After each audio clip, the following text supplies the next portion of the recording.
Magandang araw.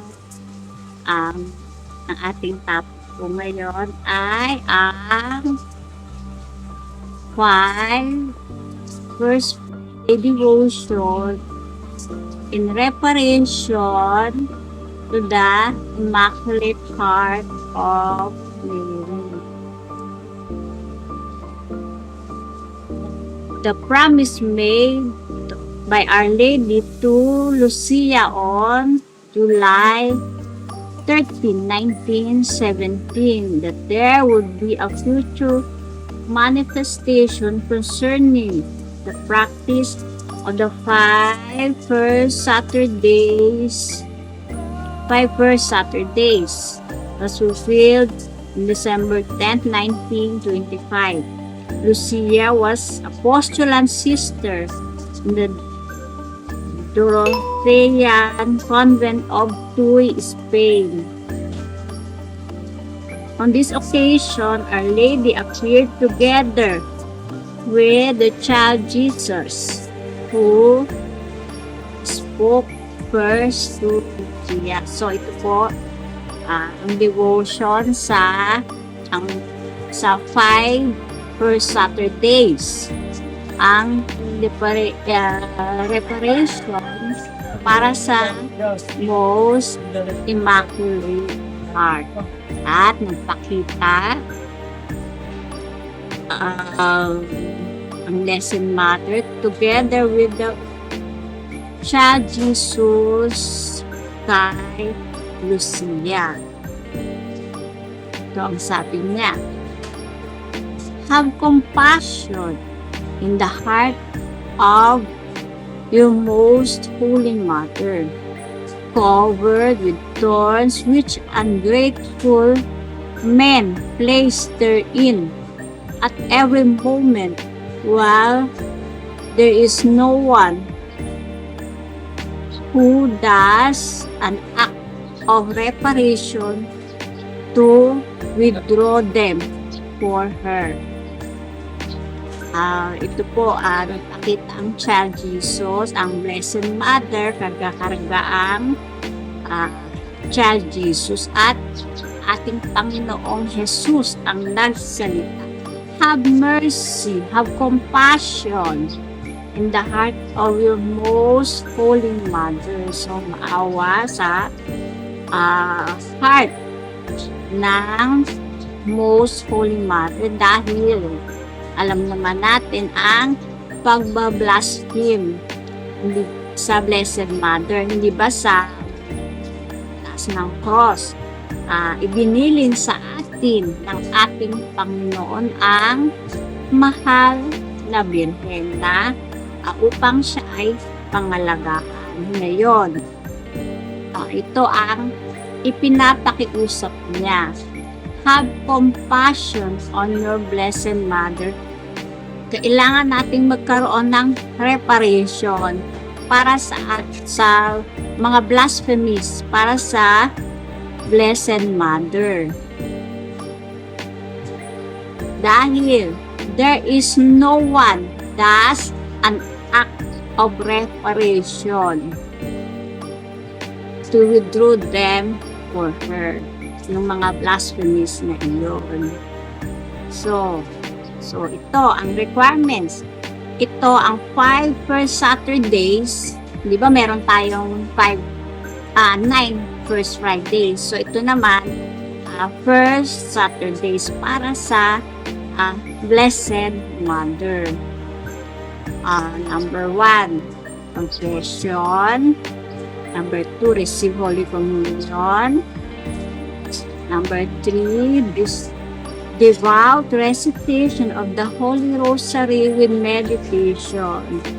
Number 4, with the intention of making reparation. So, ito po yung, di ba, katulad din ng mga requirements sa 9 first Fridays.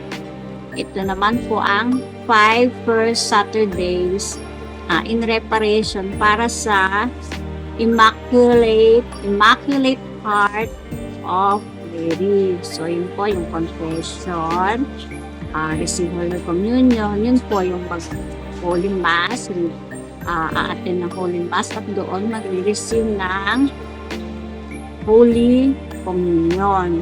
Tapos, devout recitation of the Holy Rosary with meditation. So, kailangan po ang rosary at ang intention ng reparation para sa Immaculate Heart of Mary. So, alam natin kung paano nila malitin ang ating mahal na ito at doon na nasusugatan ang puso ng ating Panginoon.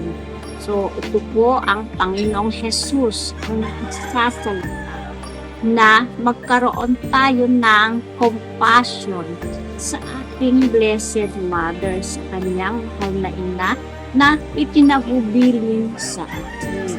Papabayaan na lang na natin, iba-blaspheme ang ating mahal na ina. So, dito, makakagawa tayo ng reparation at may mga biyaya, may promises. Kung sino man ang gagawa ng devotion na ito. Promises. Number 1, salvation of our own soul. To all those who in the first Saturday of 5 consecutive months fulfill all the conditions requested, I promise to assist them at the hour of death with all the graces necessary for the salvation of their soul. This little devotion, practiced with a good heart, is then enough to procure infallibility for us, ex opere operato, so to speak, as with the sacraments. The graces of final perseverance, of eternal salvation, and this promise is without any exclusion, limitation, restriction. To all who I promise heaven for eternity for 5 Holy Communion. So, ito po ang ating Panginoong Jesus ang nagpa-promise heaven. Kung sino man ang gagawa ng 5 consecutive first Saturdays. So, bukod po sa doon, di ba, sa ating Sacred Heart, 9. Dito sa ating mahal na ina, 5 lang. 5 Holy Saturdays. Kailangan po nasa state of grace. Kailangan nakapag-confess, walang mortal sin at magre-recite ng Holy Rosary. Pwedeng doon sa church or pwedeng pauwi na lang sa bahay. Pero mas effective daw pag sa church ginawa ang Holy Rosary. Ito ang devotion sigurado to avoid hell. I promise heaven, sabi na ating Panginoon, heaven for eternity. Di ba? Number 2, salvation of sinners. So, bukod sa nasisave mo ang iyong soul, dito naman ang salvation of sinners para sa mga makasalanan. So numerous are the souls which the justice of God condemns for sin committed against me, that I come to ask for reparation. Sacrifice yourself for the intention and pray in consideration of this little devotion. Like Jesus and Mary wish to give the grace of pardon to those who have had the misfortune of offending the Immaculate Heart of Mary. Ito po, salvation of sinners. So ito po, so numerous, napakarami ang mga souls na nagre-require ng justice ng God. So ano ba ang justice ng God? So alam natin kung gaano katindi yun. Doon sa mga nagpo-commit ng sins against sa ating Panginoon at nag-a-ask siya ng reparation. So, ito, sacrifice yourself for this intention and pray in consideration of this little devotion. So, sacrifice yourself. So, paano gagawin? So, pwede na abstinence every Saturday ang walang meat. Pwede no coffee. So, mga diet dyan, diba? Para kapaki-pakinabang ang inyong pagdadiet. So, pagpa-fasting, kailangan nasa state of grace at i-alay sa ating Panginoon. So, ito ang pagpa-fasting, ang pagsasacrifice ng sarili.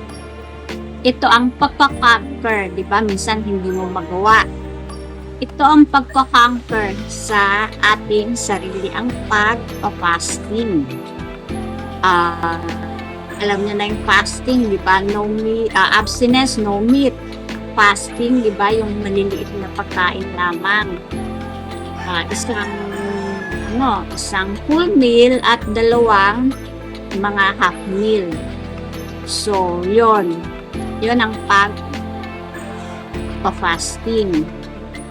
So, yon yan para ma-conquer natin ang ating sarili. Kailangan nating mag-sacrifice in reparation sa Immaculate Heart of Mary at ating Panginoon ang nag-a-ask sa atin. Make reparation for the Blessed Mother para sa mga blasphemers. Yun. Number 3, peace in the world. Whether the world has war or peace depends on the practice of this devotion. This is why I desire its propagation so ardently, especially because this is to the will of our dear Mother in heaven. So, ayun po ang peace in the world. So, depende daw kung paan ang devotion sa Immaculate Heart. Kung ang ating mundo ay whether the world has war or peace depends on the practice of this devotion. So, kung ilalapit natin unang-una ang ating pamilya. So, ito ang promise of peace at pag-uumpisa ang peace sa ating sarili, sa ating pamilya. At kasunod ang sa buong mundo. So, ito ang promise ng Immaculate Heart. Peace. Ito po ha. 5. First Saturday devotion in reparation to the Immaculate Heart of Mary. So, yung mga nagmamahal dyan sa mahal na ina, ito ang devotion para sa reparation, para sa blasphemy sa ating mahal na Virgin. At magdedepende daw dito sa ating devotion kung ang mundo ay magkakaroon ng war or peace. So, tinawagan ng ating Panginoong Jesus ng propagation ng paglalaganap ng devotion na ito dahil ito rin ang gusto ng Blessed Mother, ang peace dito sa ating bayan at sa ating pamilya at sa buong mundo. So, ayun po ang 5 First Saturday devotion. Ang requirements, review, confession, receive Holy Communion, devout recitation of the Holy Rosary, at with the intention of salvation para sa Blessed Mother. Ang mga promises naman po, salvation of our soul. Ayun.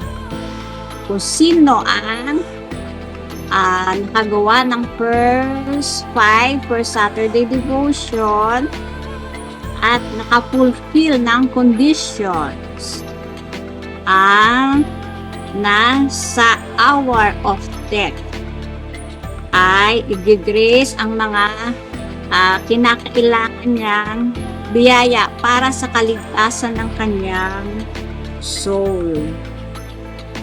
At ang devotion na ito ay this little devotion practice with a good heart is enough to procure infallibility for us. So, ito yung ipoprovide na yung infallibility, yun na maiwasan na tayo ay magkasala.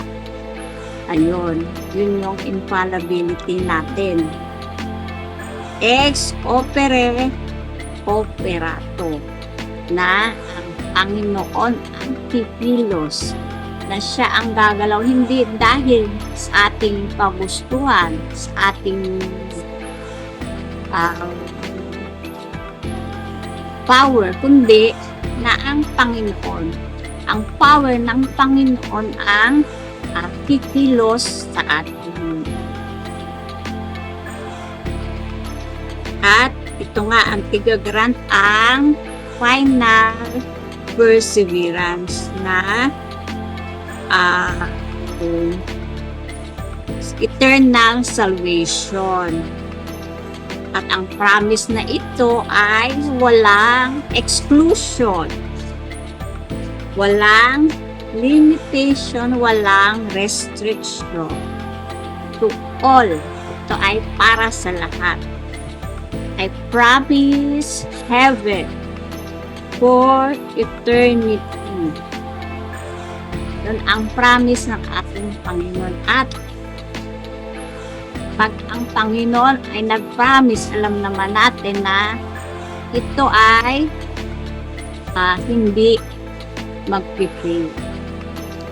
Yon. Tapos, number 2, salvation of sinners. So, na-save na natin ang ating sarili. Masisave pa ang mga sinners na ito, yung mga nag-offend. Kasi, syempre, yung mga nag-offend sa Blessed Mother. So, marami. So, numerous are the souls ang nakakatanggap ng justice ng God. So, kaya ito sa dami ng souls na ng sins na nakakommit, sa dami ng souls na nakakommit ng sins sa ating Panginoon. and I come to ask for reparation. So, nakikiusap ang ating Panginoon. I ask for reparation. Kaya hindi ba, minsan yung mga lugar na nagbablaspheme, diba? Mayroong lugar na mahilig magmura, mag-blaspheme, sira sa ating Panginoon at sa Blessed Mother.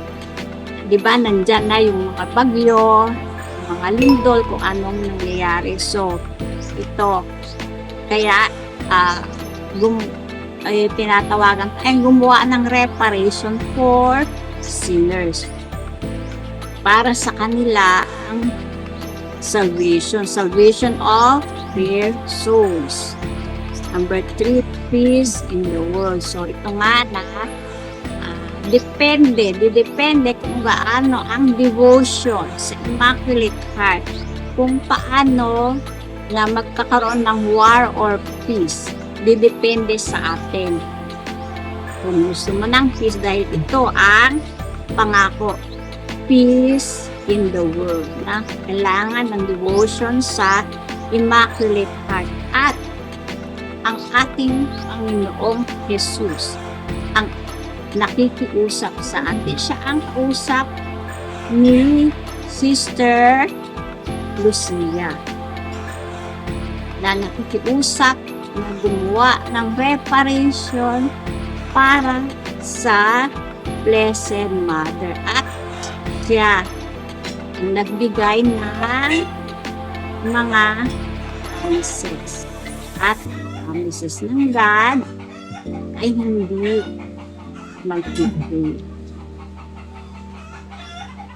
Maraming salamat. God bless you.